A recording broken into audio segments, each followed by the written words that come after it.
Hey, everybody, this is Mike, and you're watching the Reelblack podcast. And today we've got some very special guests, and we're going to talk about some very special topics. The fear of a Black film critic crew, Vashawn Quinones and Fullee What's up, Love. Let's give it up for them. We love them. So Yes, sir. well, before we jump into it, tell people, I'm gonna plug my merch. Right. This is vintage. Good. It's not for sale, but we got hats and hoodies. It's getting cold out there. It's really cold out there. You want to make sure that you go to shop.reelblack.com to get yourself some Reelblack gear. But Vashawn has been a pop-in guest on some of our live streams. This is the first time we formalized it. We got a great topic. But for those who don't know, tell folks about Fear of a Black Film Critic. Well, it's a podcast. Me and my brother Fullee Love, who's located at the bottom there. We do a podcast where we just review movies, Black movies in particular. We interview filmmakers, actors, anybody we can get on the show. Good people like yourself, Mike D. Is that? I just got side. I just got invited, folks. Shameless plug. Yeah. Okay. Shameless plug. Oh yeah. Reciprocation is invaluable. Okay. Yeah. No problem. Yeah. Anytime you want.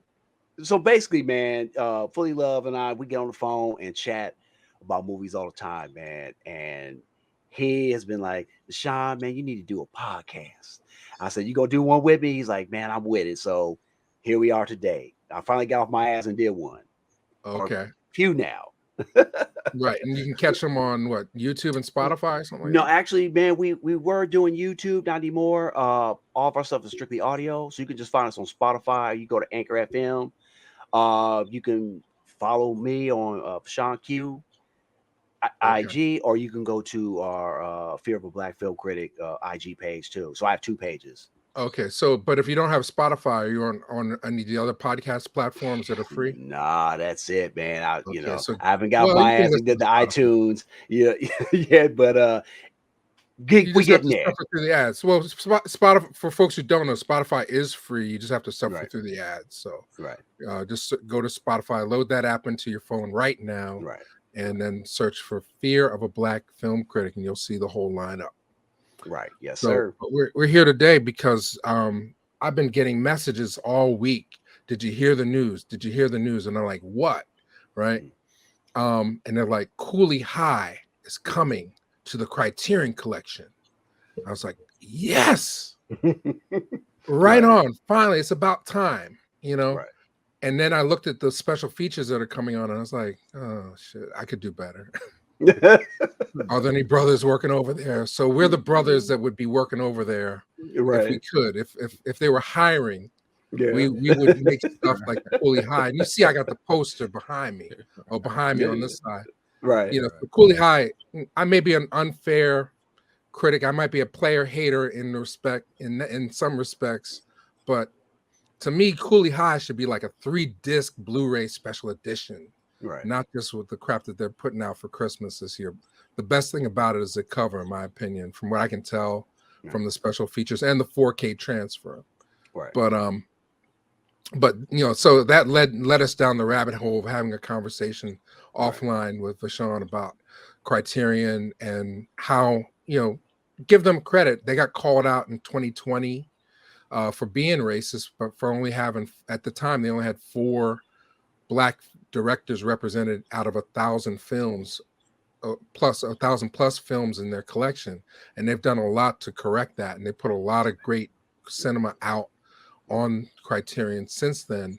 But there's still room for improvement with everybody, So we're here to talk about Criterion, what it means to us, what it is exactly for those who don't know, and then we're going to pick out our favorites that we recommend that you go out and cop whenever the time comes, So for those who don't know, Vashawn, can you explain what Criterion is? Or best way I can explain it, it is almost like a seal of approval for filmmakers.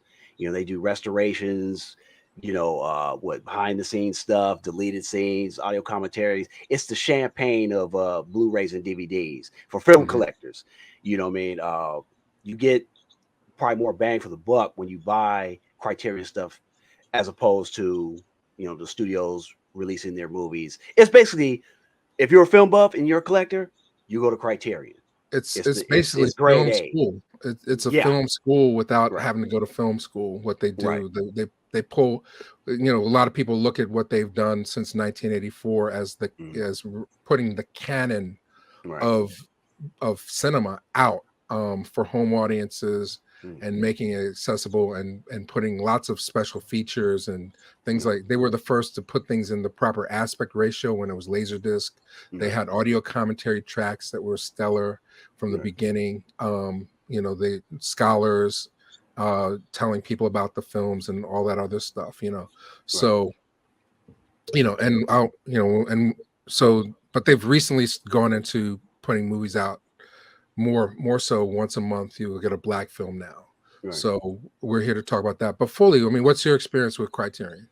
Well, I actually like it. I've signed in. I have an account. I actually pay for the subscribe to the channel.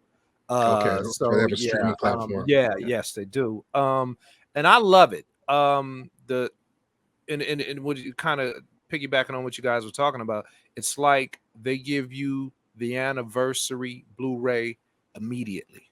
They don't give you the regular and then a couple of years down the line and then charge you a whole nother $700 for. They give it to you right away, which I do love about it, because it's like once I get something from there, it's like if something else come out, I already feel I have it, so I don't have to redo it.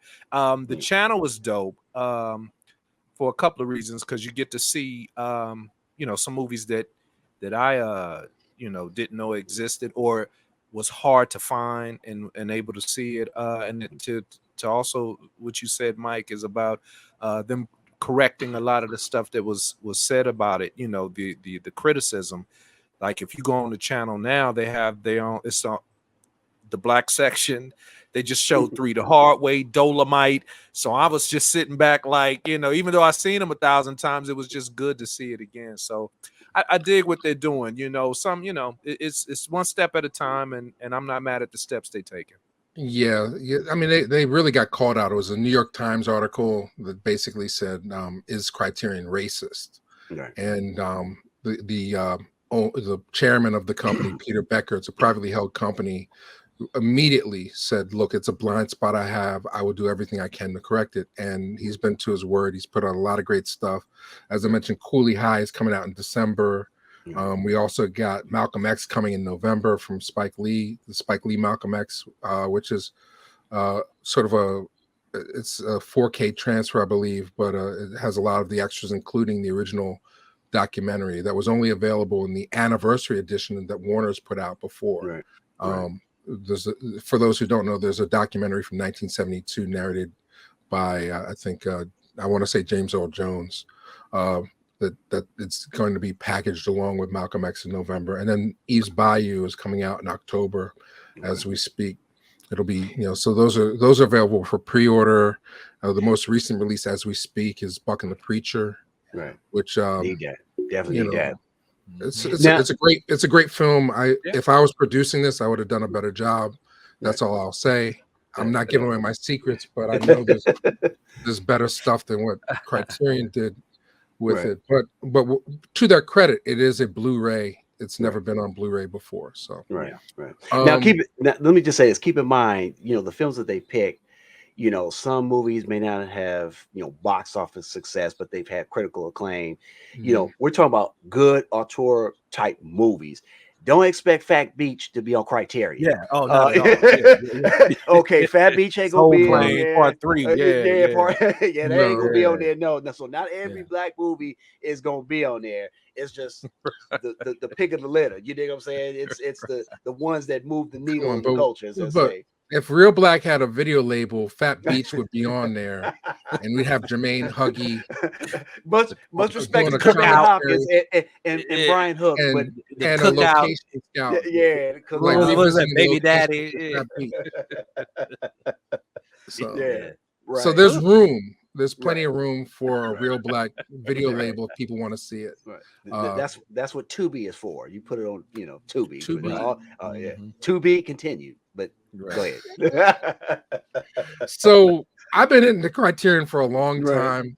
Right. And then when I started getting some money, I really got into Criterion, you know. So Right. you know, let's before we get into our top picks, Right. I know that we've got some things from our collection that we can talk about a little bit Okay. in terms of your lasers and all that. Okay. Like, so I guess Fullee, just to keep it rotating, how did you first become acquainted with Criterion titles? Well, I was back in the day, Suncoast. I know you guys remember Suncoast. Of course. Yeah. That was my, my place I used to go. And then after the VH, it's only so long you can play VHS. So when Blu-rays came out, I was like, I'm going to transfer all my movies to Blu-ray. And some were kind of hard to find. And then I started just going online and seeing who I could buy videos for, hard to find videos for. Happened to run into Criterion, and I was like, oh, I dig this. I was like, I think it's cool. I was like, this price is hell of a tough. I was like, the price ain't no joke, but I was just like, I dig what they doing. And so that's how I actually ran through it. I probably was in Diabolic. This is a Blu-ray thing called Diabolic, and somehow I got to Criterion, and that's how I found out about That's a good point that you make. There's never and there will never be a VHS copy of a Criterion movie. Because what they started when the Laserdisc format came out, they took advantage of the fact that it was pristine quality and that you could have multiple audio tracks that people could select to be able to have audio commentary tracks as well as the original film audio playing. So that was one of the key components. So that's why we say it's like film school in a can. Because you could literally listen to the director scene by scene talk about the making of the film as you were watching it. So that was the advent of Criterion. And then, as we know, when DVD came into play, that became a more commonplace feature because when the DVD market opened up, all the studios basically emulated Criterion. So, I didn't buy. I'll go first. Okay. I'll show off my lasers. That's how deep, because I don't want to come off as a player hater, but I do have some criticism of what Criterion does. But I'm a loyalist first and foremost. I believe in the stuff. My first exposure to Criterion was when I was working at Virgin Megastore in Los Angeles way back in the day, and all the filmmakers, all the people with money would come in and stock up, the John Singletons, the Quentin Tarantinos of the world, all the Hughes brothers, anybody, Jimmy Jam and Terry Lewis, Michael Jackson, they would all come in and cop Laserdiscs because Laserdiscs were the state of the art back in the 90s, and they typically were out of the price range of the average person, Right. So there was also some cachet to having a decent film collection and have Criterions on Laserdisc. So, but of course, like everything, things come and go. So I was able to, when Laserdisc started to wean, there were like a lot of closeouts and things like that. So I was not the person that was paying $100 for these things. Let me make it clear. But I do honor and cherish my Criterions. So, well, maybe you should go first because I don't want to crush you that easily. But wait a minute. I didn't know this was a damn competition. But I will crush you. I mean, it's show and tell. That's all. Listen, what's the story behind your stuff? Well, first of all, let me talk about my first Criterion movie that I bought and how I heard about it.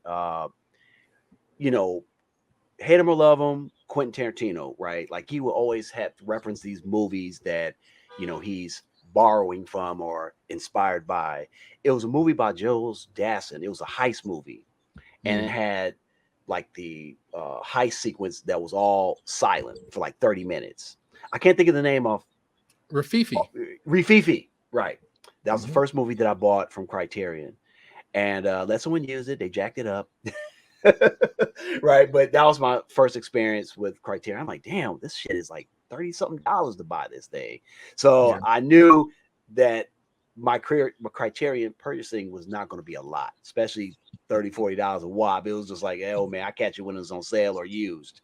Right. But that was my first one, and then I would start to notice later certain Michael Bay movies were getting released on Criterion, and I was like, you know, I bought The Rock. That was probably my second movie This is on laser or on DVD? on DVD, Blu-ray? two Two disc disc DVD. DVD, right? But that's my short story on Criterion. But the Criterion laser disc that I have, that I had to pay a lot of money for, and I know Michael is going to crush me because I've seen it already. He is Dead Presidents, the Hughes brothers Vietnam heist movie, which is my. That's a keeper. That it is a keeper, and it's going nowhere.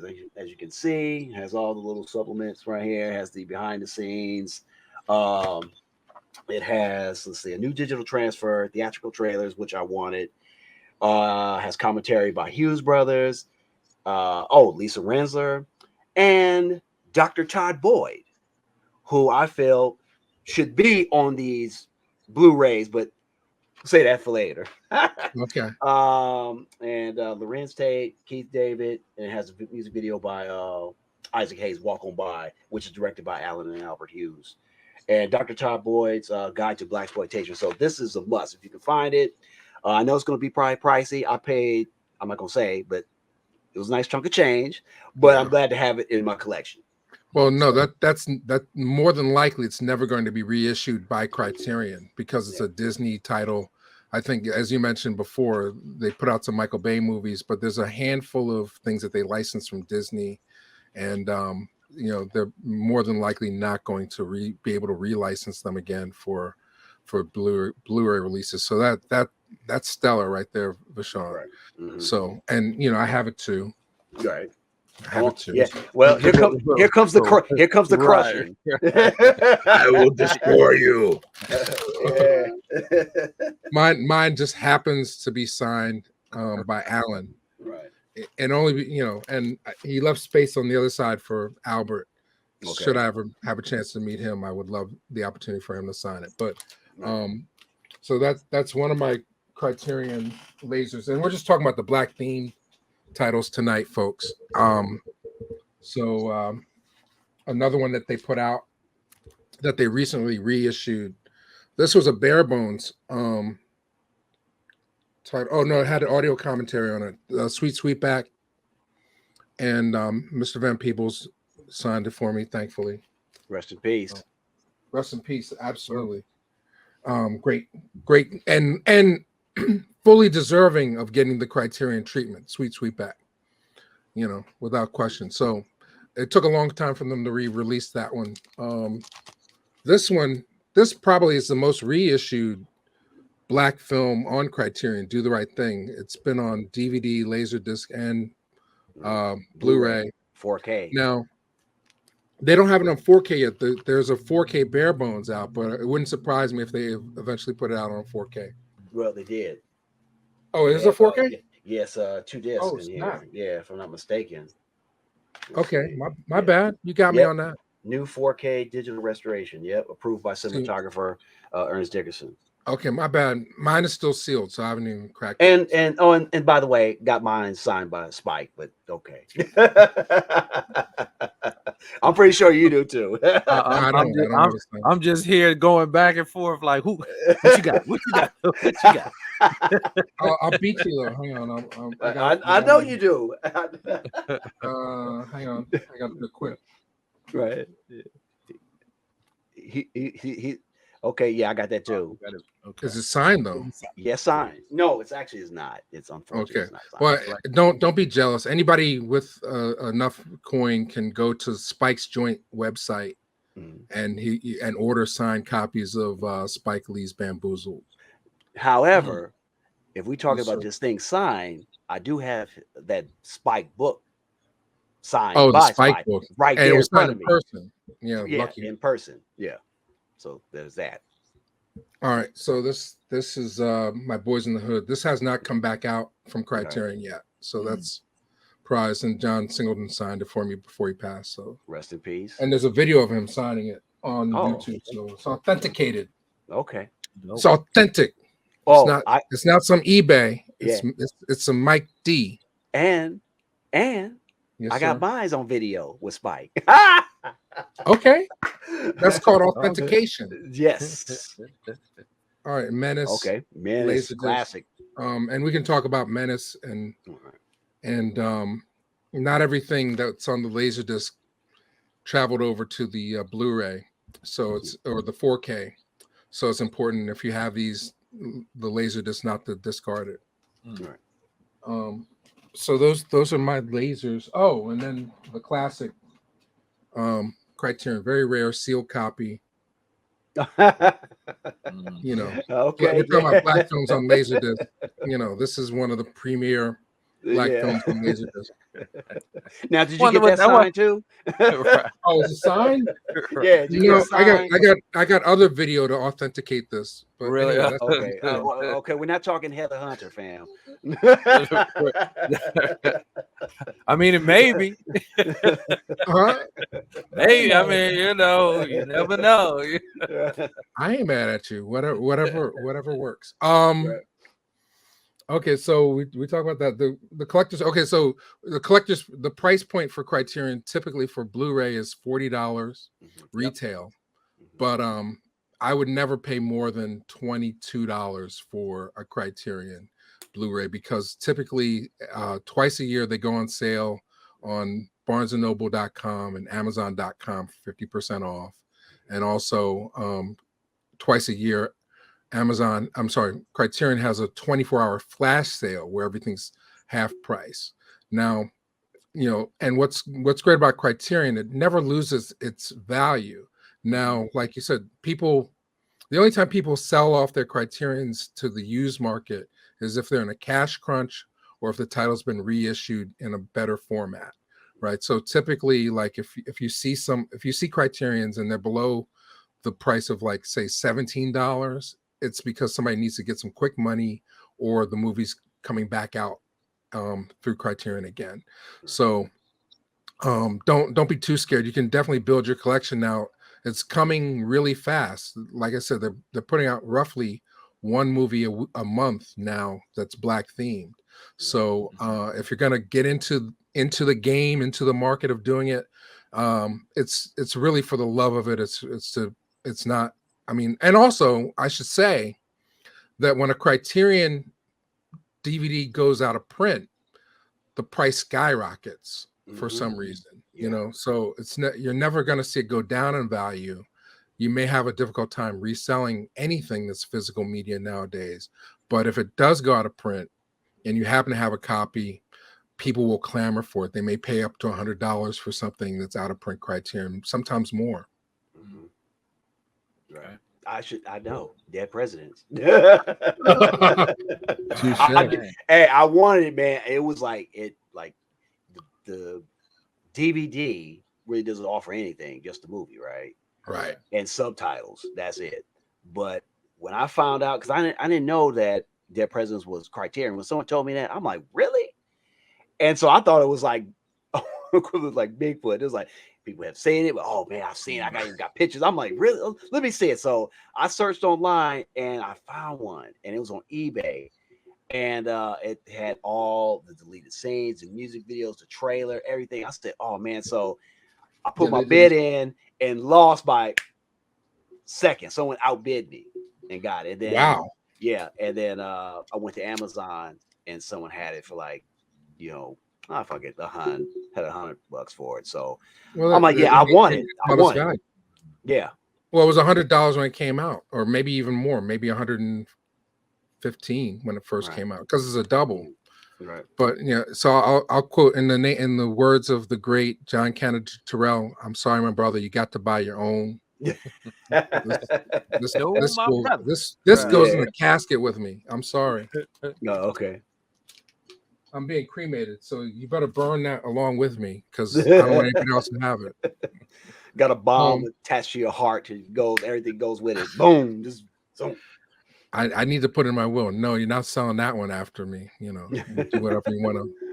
Right. Do what you want with that Cooley High poster, but you're burying me with that Alan Hughes sign. But anyway, so what are we doing? Top 5, top 3? What are your favorite Criterions? And who wants to go first? Fullee, you want to take the floor, man? Yeah. Well, I'll take it. Now, I know we're doing black, but my honorable mention is Rosemary's Baby.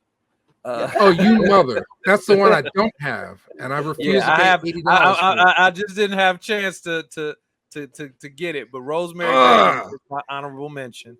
But I'm gonna go with Learning Tree, the Learning Tree. Gordon Parks, Senior. My father hit me to this movie back when I was younger, and then I had a chance. I was looking for it. Then I had a chance to find it on DVD, so I got it, and I was just like, man, I was like, this is cool. But when I started transferring all my DVDs from to Blu-ray, I was just like, man, I said, this will never probably come out. I was like, this will never probably. Then I just happened to be strolling on the Criterion and was like, coming soon. So I hurried up and jumped at that. So that's my one. Well, let's slow down. Let's talk about it. Okay. Let's talk about it for a second. So when Learning Tree first came out on DVD, it was a made on demand DVD. It wasn't even, it was like a blue disc. Like that's something when you have a disc. Yeah, I can show what this is. On the back, if it's blue, that means it was recorded one at a time. It wasn't replicated. Right. Okay. And that's what they did. That's what Warner's did with the Learning Tree, which is a classic by all means. They treated it like a stepchild. So it was great when Learning Tree came out on Blu-ray from Criterion, because it has all kinds of behind the scenes stuff on a documentary about the making of it, conversation between Hank Willis Thomas and Deborah Willis about the influence of Gordon Parks, 3 short documentaries featuring Gordon Parks, and some printed stuff in the booklet.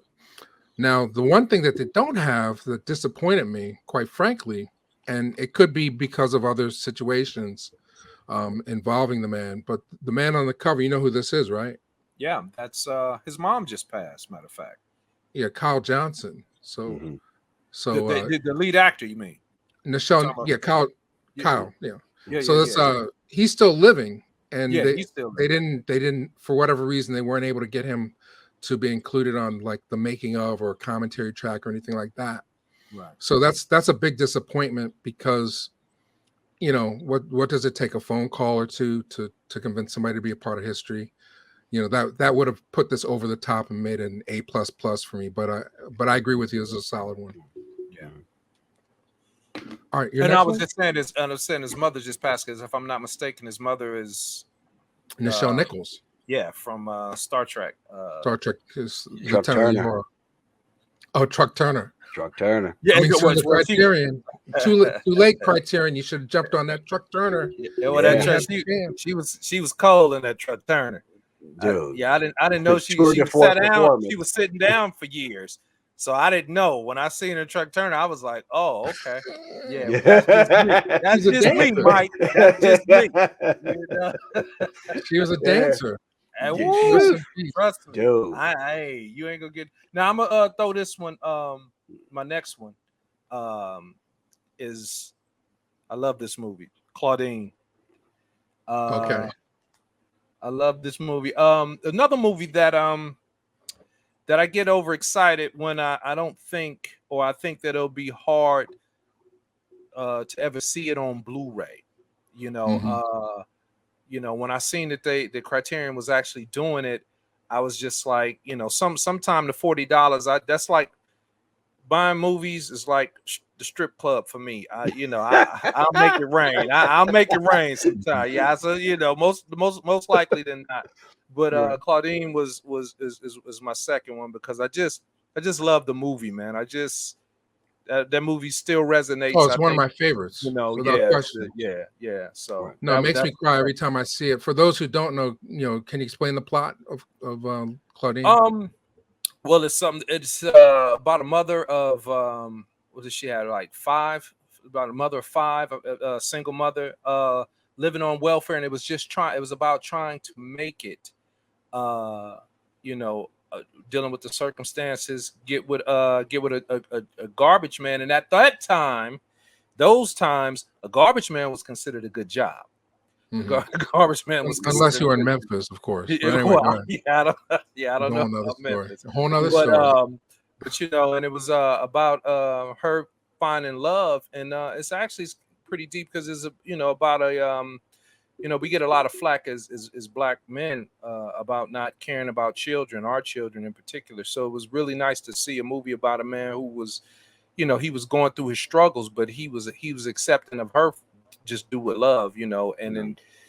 And that's I don't want to get too long-winded on it, but yeah, and it was about them trying to make it out of the circumstances that they would have living off of welfare with her, man losing his job or getting his money, I should say, garnished, and this is about them making it, and how he became their father, even though they was pressing against it. He at the end he became their father. So in the sense. Right. So, yeah. Right. Well, it's spine number. They put the numbers on the spine, 1052, and it's one of the first ones that they put out after the New York Times article.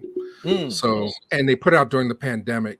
So I agree. This was a disappointment for me. This is one of the disappointments for me with Criterion, because it could have been so much more on it. Now, it says on the back that it was done from a 4K restoration, which means that there's a chance that it'll be reissued again.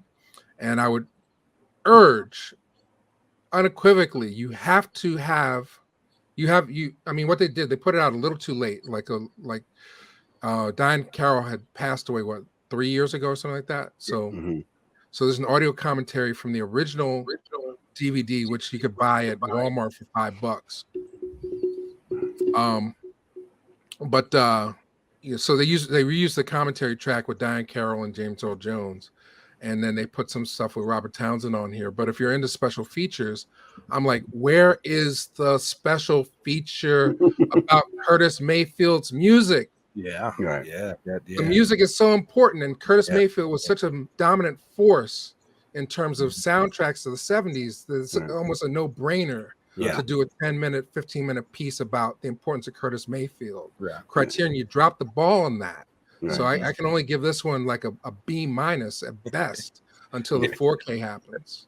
I think at that point they was just trying to get something out black. That's what happened, I'm sure. Because it's like, man, we got to hurry up.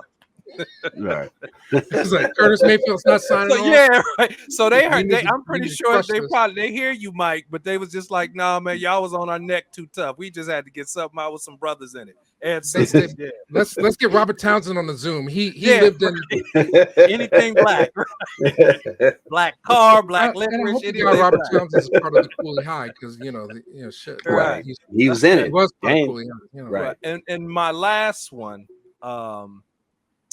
this is just when I seen and me and Vashawn talked about this. When I seen the cover, I just had to.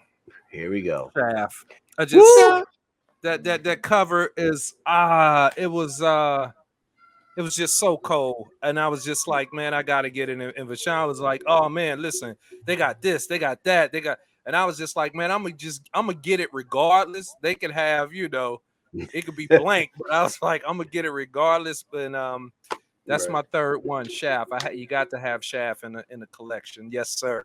You got to. You got to. All right. Oh, I'm sorry. Turn my sound down. Let's hold up our shafts so we can get the screen cap. Yes. Boom. Oh, still, or you keep the hype sticker. Yeah, I put it on there. Okay. Yeah. I ain't mad at you. That is it. Yeah, Shaft is the transfer is beautiful. It's man. There's so much I want to say, but I'm gonna hold off to my turn. Okay. Well, I mean, jump on in, man. Yeah. Oh no, I mean it. For all of Claudine's faults, right? I'm talking about the Blu-ray itself. Shaft makes up for it, because you get not one but 3 discs, 4K. You get a behind-the-scenes special with Isaac Hayes and the music. You get David Walker, my man, debunking the myth that Shaft was a white character turned black due to Sweetback's Badass Song, because he shows up the first edition. You get Shaft's big score. You also get, I believe, Walter Mosley on this, if I'm not mistaken. Talk about the importance of Black heroes. I mean, it's a great disc. I mean, you can even open it up and like stuff like this. I enjoy it, man. I mean, this is what you pay for, right? Yeah. Let me look at that. Yeah. You know, you can put this on a shirt. This part here, if you can see it. You can just, where is it? Right there. You know, I mean, it's worth every penny. Yeah. You know. All right, I don't want to hate on spine number 1130. Okay. And I agree, this is an A release, especially in 4K. It looks beautiful in 4K. Right. And I'm not sure what the reason was. Maybe they didn't want to take it to a fourth disc. Right. But you know where I'm going with this. Where's Shaft in Africa? Yeah. You know, I can't sell off my. I have the 3-disc set that Warner put out of the Shaft, Big Score, and Shaft in Africa Blu-ray. I can't sell it and get rid of it because it's the only place I can get Shaft in Africa on Blu-ray. So that'd be my critique, and I'm sure they had. I'll give them the benefit of the doubt that there was conversation about should we go to an extra disc to make it a complete Shaft thing or keep the price point down. Already, when you go to 4K, these things are like $50 plus retail, you know, so I get it. And the packaging's beautiful and all that stuff, you know. And there is the vintage in Blu-ray, the vintage documentary Shaft on Location that everybody's seen, or a lot of people have seen, with Isaac Hayes and Gordon Parks collaborating on how the score was composed. So it's a winner. I'm not going to give it an A plus, but definitely worth $50 or $25 if you get it on sale. Absolutely. Because see, I was wondering about the Big Score. And this is just me thinking. I was like, you know, they put out Shaft, incredible. The hype that was on Shaft, Big Score, incredible. I was just wondering, it was like, we talked about Shaft and Shaft's Big Score. Do we really need? It's almost like Poltergeist 3.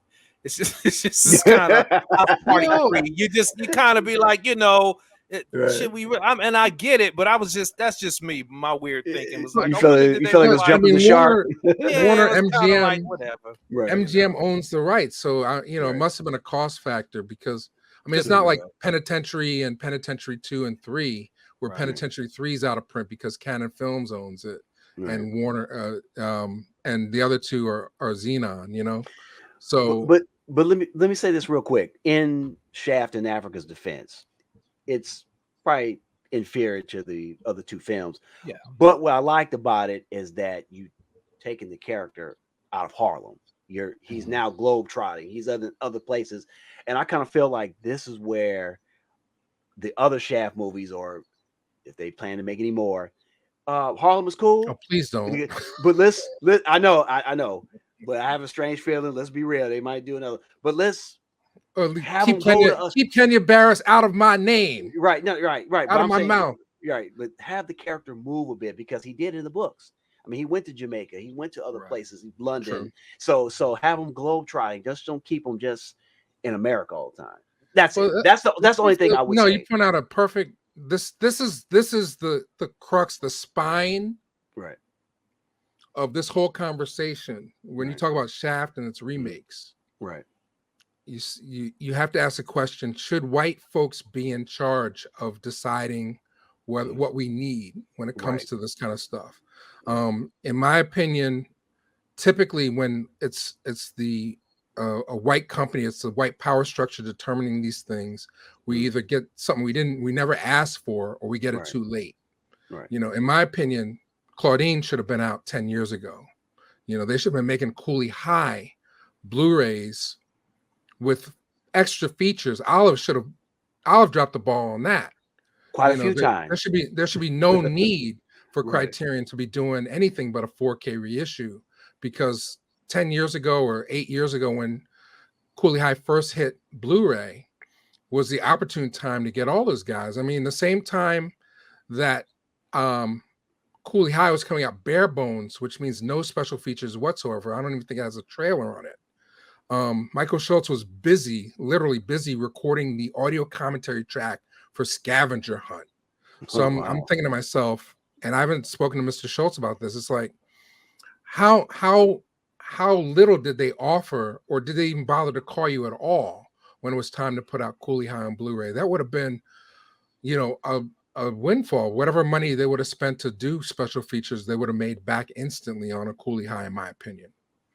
So should white folks be in charge of making decisions about these things? When you make Shaft as a remake, all right, that's cool. John Singleton did one with Sam Jackson, but this most recent one, which they pulled the special feature from 2019 that you talk about with David Walker, that was tied into the publicity of that film. Right. I mean, they made him into a beta male, and it was almost a comedy, damn near, it just took away from everything. Well, the son, not so much Samuel Jackson. True. It's like the commentary I had no problem with. Maybe I just didn't like the wall-to-wall comedy, and I thought some of the bits were kind of sitcom-y. I mean, that's when it jumps the shark, right? Yeah. When you start bringing kids into movies, heroes, like I don't want to see James Bond with a son, even though he has one.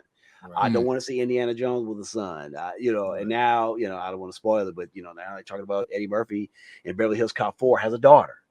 So it's like when you start bringing the children in, you're like, but, it is what it is. I got you. What you got? What are your tops? You got something else? I'm sorry. No, that's it. No. Go ahead. Man, I'm okay. I can feel it. Deep cover. Okay. Yes. I love 4K. That cover, matter of fact. Yes, love this cover too. At first I was like, but now I love it. I love that purple and that purple kids. The bunny falling down. Yeah, man. This is my personal favorite movie out of Bill Duke's filmography. Rachel Harlan probably be second. But the reason why I love this movie, the one word that comes to mind is style. Bojan Bazelli worked on this movie, who also shot King of New York. So this movie feels like a continuation of King of New York, or in Abel Ferrara movie just set in Los Angeles. This is one of my favorite films of the Larry Fishburne era, not Lawrence Fishburne era, because when you get Lawrence, he got a little too Shakespearean for me in his acting. This one was a little more Iceberg Slim, Donald Goins cool right here. You have Jeff Goldblum that kind of breaks against type, plays a good bad guy. You have what's my man? Julio playing a bad guy. You have a wonderful score, by Michelle. I'm not going to pronounce the gentleman's name, but you know who he is. Dr. Dre, iconic score. Yeah, just give me the lady. Come on, man, don't do that to me. Oh yeah, no. And of course, Betty. What's my sister's name? But right now, I can't forget. I have it right here. What's her name, man? Help me out. Fully. I wasn't trying to break into your game. Hold on, I know. Hold on. I'm trying. Now you got me thinking about what's her name. God, I can't. My eyesight's not that good. Yeah, hold on. Yeah, I want to get it right. Hold up. Okay. Well, I'll hold mine up while you're doing it. Okay. So for those, all right. For those who are just tuning in, we're talking about Criterion, Black films on Criterion. They don't even have her name in the credits. That's sad. But this is a wonderful crime noir, neo-noir. If you haven't seen it, you have to see it.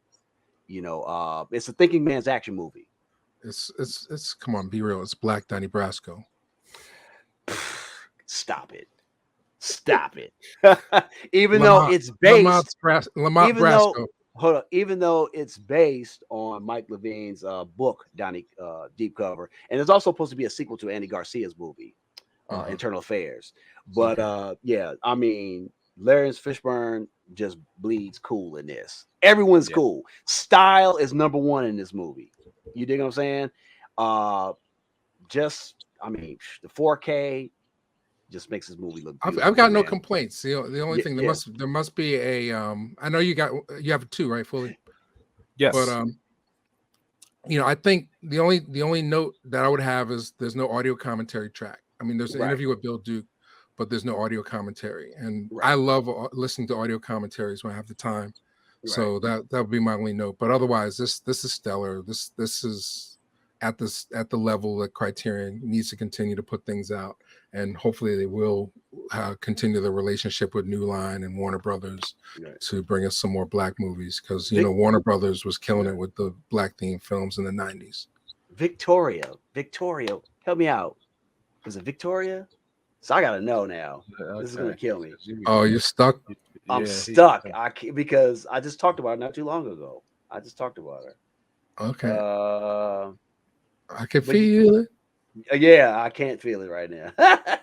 Okay. Let's see. Victoria Dillard. That's it. Victoria. Okay, Dillard. that's what you're talking about. Okay, my bad. Yeah. But I watched Very the, beautiful. The print is gorgeous. Yes. It's a 4K transfer. Yes. And the grain, Right. like when they do these things nowadays, they can dial up the amount of grain to put in the transfer, whether it's like 0 or some. They put just the exact right amount of grit in the 4K transfer to make you feel like you're in the movie theater, but you're watching. It's just I didn't know they could preserve film that well. Right. Whoever did the coloring, the transfer on this is wonderful.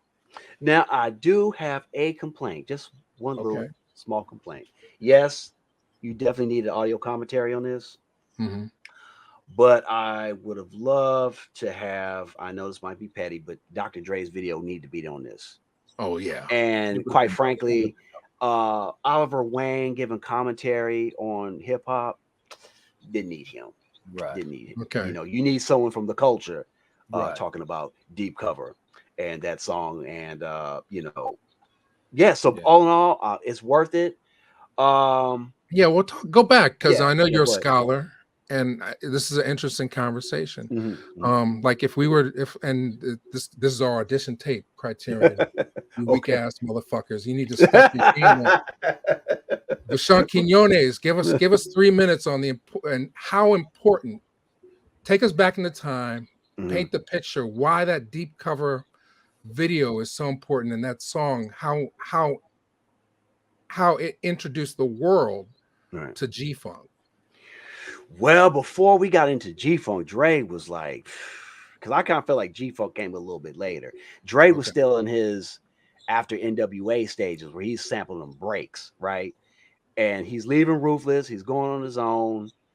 And he's on Solar, right? If I'm not mistaken. Yep. So guess what? I'm going to hand this one over to someone who used to work on Solar. No, I'm joking. But that was good. I mean, this is like Dre's introduction outside of NWA. Wait, hang on. Pass it off to him, because you've got this, right? Yes. Who, me? Fully. Yeah, yes, you got sir. it. Right? Yeah. All right, so do one of these things with the screen where you actually literally hand it off to him. Like, okay, here you go. Like I'm gonna take my copy. Okay, ready? All right, you gotta hide yours. Wait, I'm gonna hand mine to you. Okay. And then you take yours and you hand it to Fully. Okay. All right, so wait, I gotta figure out the direction. Screen direction goes. Okay, go ahead. That way. All right, so I gotta go. Here you go, Vashawn. All right, thank you. Right, so I have it right here. Thank you. And so now I'm going to hand it off to Fully. Boom. Got it. Thank there you. It is. I appreciate it. Yeah. Where do you go around the planet to get? You supposed to be like, hey, right. I got this one. Yes.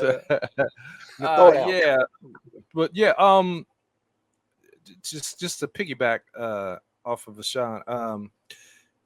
The importance of that is because, for one, like you said, Vashawn, he was just leaving NWA, and people knew how great he was as a producer, but it was kind of like when Ice Cube left. It was some doubts. It was just like, how can you achieve? Or you own a mountain, so what can you possibly do? And so he came out with that. Death Row was supposed to be Death Row Solar originally, but then when the man come with the money, sometimes we do a lot of switching. Iveen come with the money, but it was important too because of that, and that kicked off the whole Death Row era, which was massive, and it brought us one of the greatest hip-hop artists in Snoop, and you knew immediately that this cat was going to be a force to be reckoned with. So yeah, it was sample. It was a dope sample. Everything about it was it coincided with the movie. Well, it was so dope. They even put it at the end of the movie. Right. When I was I seen it at the drive-in, and I remember watching Deep Cover at the drive-in, and then that video coming on, and I was just like, bro. I mean, I'm sitting at the theater, and everybody in there in their car is bugging at this song, yo. So it's incredible. And shout out to Dick Griffin. For those who rest in peace. For those who don't know, it's 187 on the Undercover Cop. It's also the introduction of Snoop Dogg. It's his very first appearance on Wax. So and so that I mean that bass line alone, when you hear that boom, boom, boom, boom, and I mean you already know. I mean, how many freestyles after that on the instrumental? Yeah, I mean, in the beginning of I can feel it, really? And you knew it. And you was like, no, really, you immediately you was like, hey, bro, this is bumping. You know, some songs you hear them automatic immediately and be like, that's a hit. What's you know, it didn't have to grow on you. Right. And Dre, before we get into the whole that G-Funk era, a lot of that NWA music, Niggas for Life in particular, in 187 Deep Cover, music was very cinematic. And that's one thing that's missing about a lot of rap music today. It don't, you know, these are stories, and you have the music to match these stories. And Dre just came right on time. Now, originally, the theme song was supposed to be by Def Jeff, who's also in Deep Cover too. And Bill Duke heard Snoop and was like, Jeff, we're gonna put you in we're gonna roll with this. And I remember talking to Jeff about this. He's like, yeah, it's a smart move, but no, it was What was Jeff's record? Something about drums or something? Dropping rhymes on drums, and Give It Here. And, I mean, that's my man, Black to the Future. Also whole different movie. Listen, also did the theme song or theme music for Living Single. So a lot of people don't know that. All right. Yeah. So shout out to Def Jeff. Yes, sir. It's all good. But hey, classic neo-noir cop movie. Oh, also have to make mention, because I made I don't want to seem like I'm beating up on this man, but I made mention on the Dead Presidents about Dr. Todd Boyd. He needs to be on these behind the scenes or adding commentary, because Elvis Mitchell, boy. When he gets on there, I don't know if does he even do criticism anymore, or he just like sits there and go with them dreads. And I ain't gonna get into that, but you know, I just wish Dr. Todd Boyd was a little he's a little more street cat. He understands. He's at USC, right? Or UCLA? Which one? I think USC. USC. So the clip here is from the AFI Conservatory. Yeah. And he was moderating the thing. Shout out to AFI, my alum. Get Dr. Todd Boyd on there, and the two Michael Gillespie and one sister. Get Charles Woods on there. Get Mike D on there. Get Vashawn Quinones on there. Get me on there. I love Deep Cover. Love on there. Yeah, but hey, again, highly recommended. But so they address the music in the thing, but they don't have the music video. So and they have Oliver Wang on there. So there was an attempt. So I give it a solid A. I mean, it's a must own. Yes. If you're a fan of 90s movies, you know, and if you've never seen it, if you're in a film noir, if you've never seen Deep Cover, it's just something you need in your life. And I kind of feel like Antoine, I know you're probably watching. If not, you should be. I kind of feel like even Trinidad did some biting from Deep Cover. You know, use of lighting, hell, using Dr. Dre in your movie to, you know what I'm saying? Even down to the red title credits. Deep Cover. Trinidad used it. So gotcha. And we're gonna get to what we think needs to be on Criterion in a minute. But yeah, okay, I'll make it real quick. Yeah. I always got in part 2 of my collection, which should be in the Deep Cover universe, is Menace Society. Okay. If you took these two movies and put them together, you would have an LA version of The Wire. So yeah, wonderful. Let's look inside. Boom. Got the booklet. Okay. Oh, yeah, we got to flex the Blu-rays, right? Hold on. Okay, so here we go. Blow. There we go. Blow. Beautiful. Blow. Like the way it looks. Yep. Love it. Yes. Yeah, the packaging on this is incredible. I mean, they've stepped it down after the first couple 4Ks.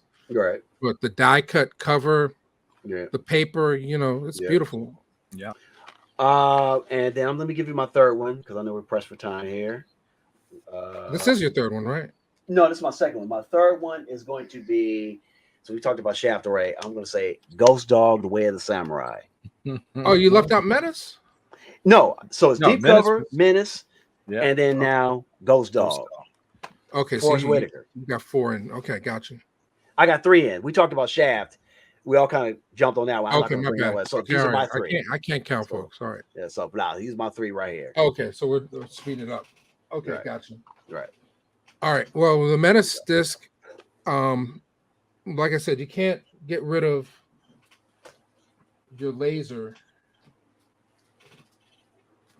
for one important reason. So they put this out on 4K. It's a beautiful transfer, classic film, Lisa Rinsler cinematography. Right. It's a great experience, but you can't get rid of the laser if you have it because it has the drive-by on it, which is Right. it's not the full original movie, but it's actually, if you want to go to the YouTube, it's on our channel. Yeah, Reelblack channel. But there's a few little extra features that didn't migrate over from the laser Right. to the 4K. So but yeah, I strongly agree with that. This, and you can tell, that well, they have a relationship with New Line, Warner Brothers, so Right. so things are starting to drop from them. All right, all right, and Ghost those are your Dog. 3? Yep. Ghost Dog? My Ghost Dog. Yes. No, Forrest I gotta Whitaker as reshuffle- an assassin. How about that? I gotta with reshuffle my braids. deck. I gotta figure this out. Hang on. I'll get rid of that one because it's not really a black phone. Shit. You put me in a conundrum. I thought you. Mhm. All right. Well, it might as well be. I mean, it's Honorable catered. mention. Okay. Honorable mention is Okay. Do the Right Thing. Yes. This is, if you don't own this in any configuration, Right. yes, Something then wrong, you want to get this on Criterion. Just burn your black card up if you ain't home. Go and throw it in Sal's oven. Just go and burn it. I mean, my copy's still sealed because I've seen it so many times. I already Right. have it on the other formats, but it has a great documentary by St. Clair Bourne called The Making of Do the Right Thing, about how Spike Lee engaged the community to help make the film, because you're shooting on location in the middle of Brooklyn, which was in 1989 was not necessarily the safest place on the planet to be making movies. So he brought people that lived in the neighborhood and gave them jobs on the movie. And a lot of the people that worked on Do the Right Thing, it was like their first job. They're still working in the industry. So this is a very important DVD to have, Blu-ray to have, 4K to have. Shout out to Monty Ross. Quick plug. See, mine is Blu-ray. How come? Why is yours 4K? I only have the Blu-ray. It tells you on the back this 4K restoration. Oh, the restoration's 4K, Yeah, but the disc isn't. It's a Blu-ray disc. Okay, so it's going to come out again probably. Right. All right, so let me figure this out. I need 3. All right, I'm going to go. You got yours in already? Yeah, I got mine in. Okay. All right, the first one. Do I want to change? I'll throw this out just in case, just on a flex. This is not a Blu-ray, but I gave Sam Fuller. I gave Criterion a great deal of credit when they found this. This was a movie that was unreleased in the United States for over 30 years until it came out on DVD from Criterion 10 years ago. It's called White Dog. It's got Paul Winfield in it, and it's literally about a racist dog. It's about a stunt woman who accidentally hits a dog in the middle of the night. She takes it home and then finds out that it's been trained to hate white people. And the only person that can retrain its brain is a black man, Paul Winfield. And he literally gets in a cage and teaches it not to hate. It's really a deep ass movie. And hopefully it'll, maybe it didn't sell enough copies, but it should be on Blu-ray. It doesn't have that many extras on it, but it's pretty solid release. So if you can find it for say $15, I'd say go get it. But my top 3, you got to start from the beginning. Usman Semben's Black Girl. It's the first feature film directed by an African film director, who is Usman Semben, who I had the pleasure of meeting. I didn't get him to sign this because he wasn't alive. He's been dead for years. So, but it's got a decent number of extras. I mean, it's a seminal piece of work, and I guess that's the theme that I'm carrying with my three selections. The other one, another filmmaker. All these are filmmakers I've passed on. The Signifying Works of Marlon Riggs. Not necessarily a fan of his later work, even though it's great, but this is a California newsreel collaboration, so it has all the films that before this came out on Blu-ray. It's got a nice book and everything. The only way you could watch this on online, there was a service. I can't think of the name off the top of my head, but you'd have to go to California Newsreel, which was an educational distributor, and pay like $99 for like a VHS or $69 for a DVD. So they've made this quite affordable. They've collected all of Marlon Riggs' work. Marlon Riggs, for those who don't know, was a out gay filmmaker. He was a professor at a university in California, San Francisco, I believe, and he made basically what we're following in their footsteps. He basically made video essays originally about the depiction of blacks in popular culture. So the first movie he ever did was called Ethnic Notions, and it's narrated by Esther Roll, and it talks about the stigma that is placed on people, folks after by just racist memorabilia that exists, like cookie jars and Aunt Jemima pictures and things like that, and the impact that it has on our psyche today. The second film, why I really feel this is important, is one called Color Adjustment, which is a documentary also narrated by Esther Roll, which talks about the role of blacks in the history of television. Now, this was done in the late 80s, so there wasn't a lot of history for black folks to be talking about in television, but what's interesting about that film, it talks about the cycles and waves of representation that we were getting up until then, and what it does, it after it shows you Amos and Andy, it says, is this a negative image? And then after it shows you the Jeffersons and Good Times, it says, is this a negative image? And it asks the same questions, and ultimately, after watching it myself, it's not necessarily that one image is negative or positive.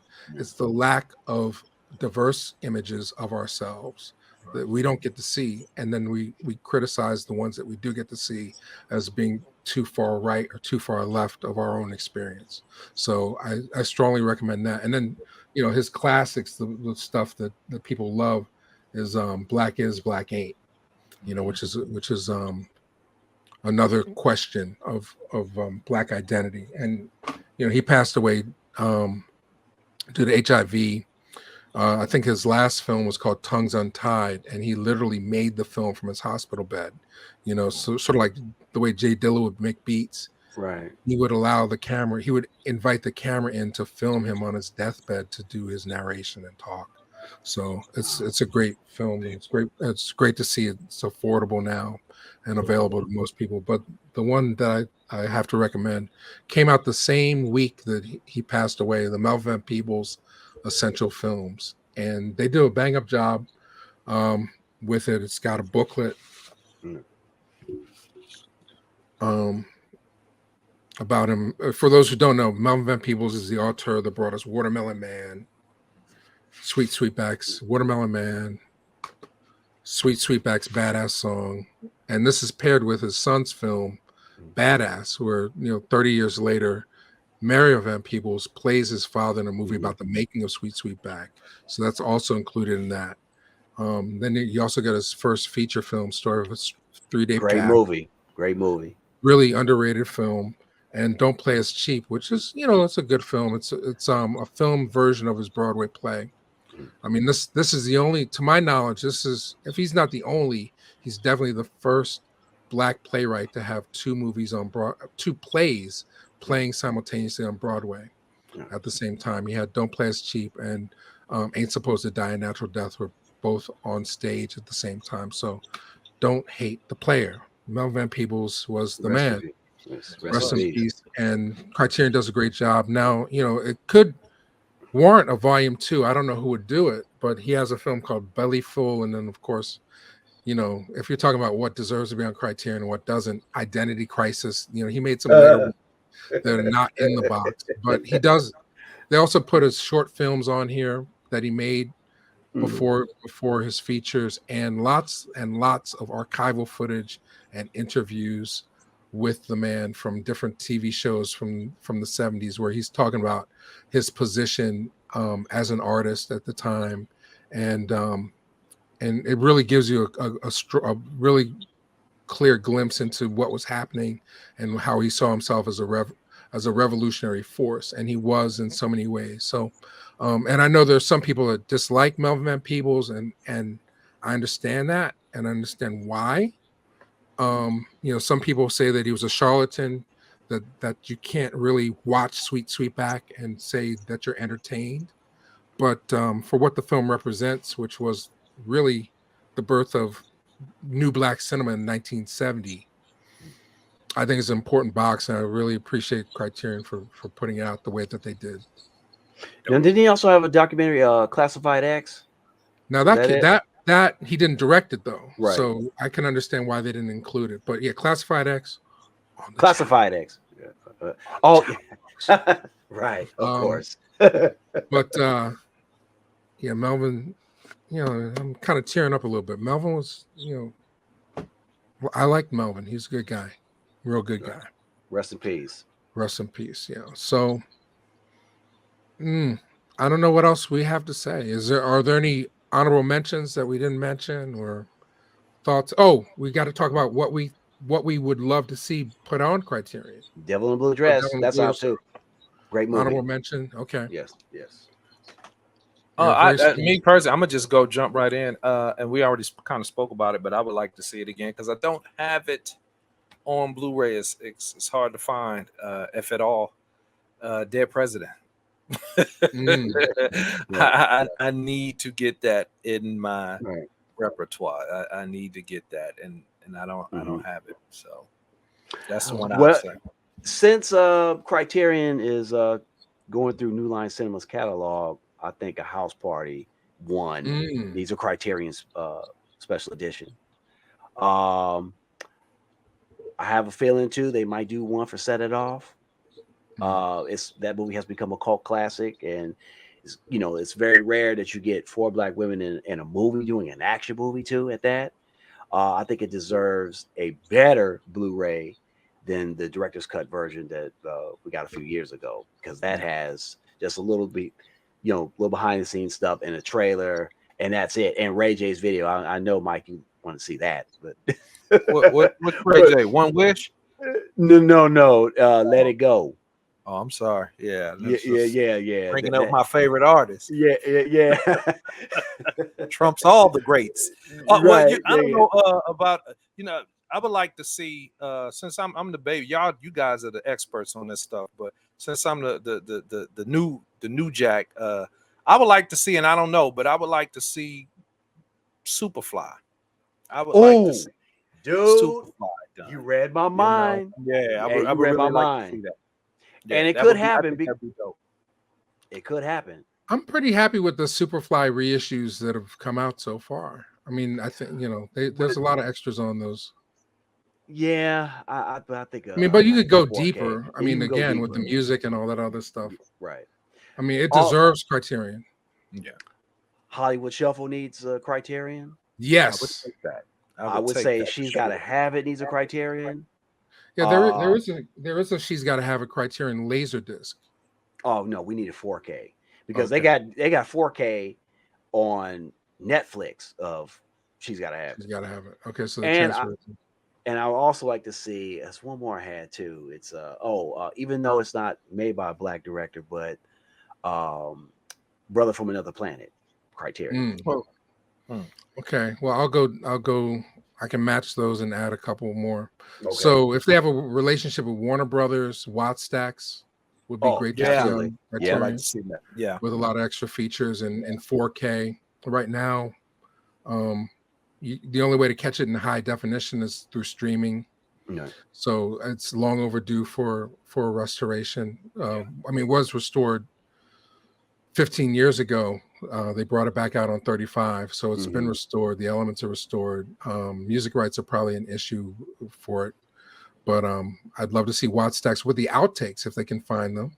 Right. Because if you listen to the album and you watch the movie, there's a whole slew of performances that exist in the recording that were probably filmed that don't exist in the film.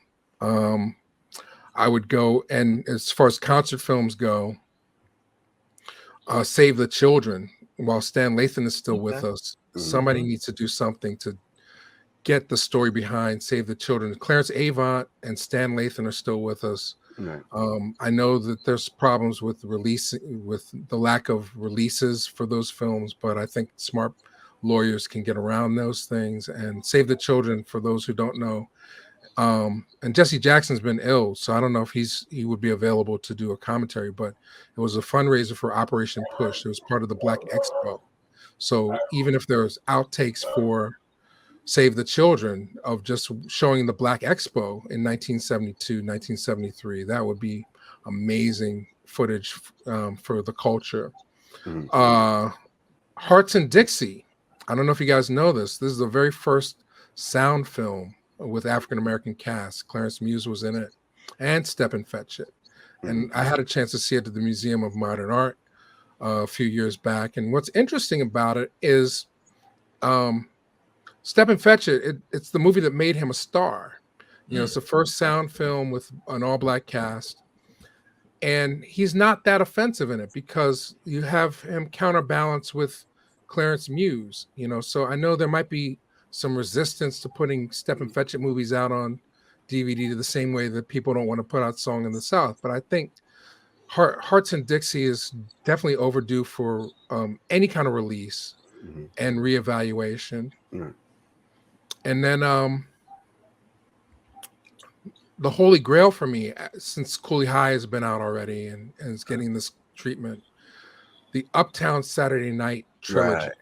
All three of those films, while you still have some of these people alive, maybe you can get them. They're all in their 80s. Bill Cosby and Harry Belafonte. So we just lost Mr. Poitier. But, for 10, 15 years, I've been screaming to anybody I could say, like, where is the Uptown Saturday Night trilogy on Blu-ray as a Criterion? Because that movie had such a strong influence. I believe that's one of the posters. Oh, not today. I usually have that poster behind me. But those would be my picks if Criterion's paying attention, to our audition tape. And I know you want Tougher Than Leather. No, that's Vinegar Syndrome. I wanted to do definitely because yes, Vinegar Syndrome. Holla, hey, I'm available. Hey, you're not gonna shame me on that with Truvy. I'm standing on my square on this one, family. Okay, it deserves the Ruddy Ray syndrome treatment. Ruddy Ray, shout out to Ruddy Ray, rest in peace. But no, Uptown Saturday Night, absolutely. Richard Wesley, you can still contact him. Who's a screenwriter of all three of them, if I'm not mistaken, right? Or just Uptown and I think he did all three. Okay, contact him. Around. Yeah. Curtis Mayfield, Piece of the Action. Yeah. And Let's Do It Again. So yeah, I just watched a little bit of Pieces of the Action not too long ago. Yes, it's the comic book version of the first two. I watched one part because there was a young lady in there that kind of did the robot, and I was like, "Ooh, man, she's a cutie pie." So I just going, keep going back to that saying like till the 70s love, man. Yeah, man. Like if it was 77, girl, I holler at you. Yeah. Well, shout out to racism. Because if not for racism, we would not have any of these movies that we talked about. Damn near on Criterion, they would have continued to stay lily white. So shout out to the New York Times and all those people. Oh, and I should say, if we're working on something, maybe in 5 or 10 years, an Ava DuVernay box set. She's doing really important work, and I think especially her early film, Middle of Nowhere, needs to be on Blu-ray. So Shout out to with Ava. lots of Yeah. extras. I knew Ava when she was in. We was at Good Life in L.A. rapping. Okay. All of us. Yeah, figures of speech. Yeah, I would. You know, you don't know. What Figures role of folks speech gonna also take. on the channel. Yeah. Also So, on the channel. shout out Figures to of Ava. speech. Right. Yes, big shout out to Ava. Love Ava. So, so yeah, and I'm sure it's in the works because she was quoted in that article. So when the time comes, I know it's Ava's call probably to get some Criterion Collection Ava DuVernay work. Oh, before I forget, stop bullshitting. Put out One False Move, please. Yeah, You gotta put that it would out. be lovely. Yeah, One Frankie. False Move. Yes, that movie definitely needs that would special be lovely. treatment. Yes. Well, I'm around if you want to interview Cinda Williams. Oh yeah, absolutely. Yeah. Sure. I'll be there. Criterion. No, Mike. Billy Bob can be Mike, you can hold the unit. camera. Me and Fullee will do the interviewing. Yeah. All I'm gonna talk about is the Jungle Fever Clark, scenes. yeah, Clark, Mo better. Right. I would be like, so that scene when when you a shadow getting the bird. my sick self, yeah. Well, shout out to white supremacy, but no, I can't shout that. but- I hear you. well, you know, But yeah, I got you. they got the keys to the car right now, you know, so Right. we gotta come hat in hand. These are suggestions, and they're coming from really smart people who will continue to support the Criterion Collection. I like you said, it's like the strip club for me, scooping up DVDs. Well, And I know there's still a lot of people that want to buy them and own them. So Right. I don't know what the issue is. Maybe it's music rights, maybe it's timing. But I think the only A out of our picks, in my opinion, well, Do the Right Thing is an A plus. A plus. Right. Do the Right Thing. You did Criterion, you did a stellar job with Spike, and you know, I wouldn't care. You could put all Spike's movies out the same way that you did Ingmar Bergman, the same way that you did Agnes Varda. I hope to God that one day you put all Spike's movies out in a big volume like that, because that would take up my shelf. I would never even open it. It would just be like a statue for me if Criterion put the collected works of Spike Lee, including Joe's Bed-Stuy Barbershop, please. Yeah. Oh, before we begin, shout out to Monty Ross. Yes. You know, good guy, man. You know, he blessed us with an interview. You know, you can check it out on Anchor. Yeah, Monty Ross is still around. I mean, that's a winner right there. If you put Joe the same way did Shan is Missing, if you put the earliest student films of Spike Lee out, I would buy that, and I would buy 5 copies of that just to support. So we were talking about The Answer, his short film from NYU, and She's got Joe's Bed-Stuy Barbershop. There's about 3 movies that actually they found the negatives for. They were about to throw them in the trash, and they found the negatives for all of Spike Lee's student films at the Duart labs. So, you know, that's something that you know, it needs to be done. It's part of our history. It's part of our culture. And Spike's still with us. Monty's still with us. Ernest is still with us. Ernest is still with us. Warren Thomas is still with us. And if it's about music rights, you know, forget about it. You know, you can, you know, it's more important to the culture that work gets preserved. So that's all I can think of, man. And CB4. Absolutely. Why not? With all the outtakes.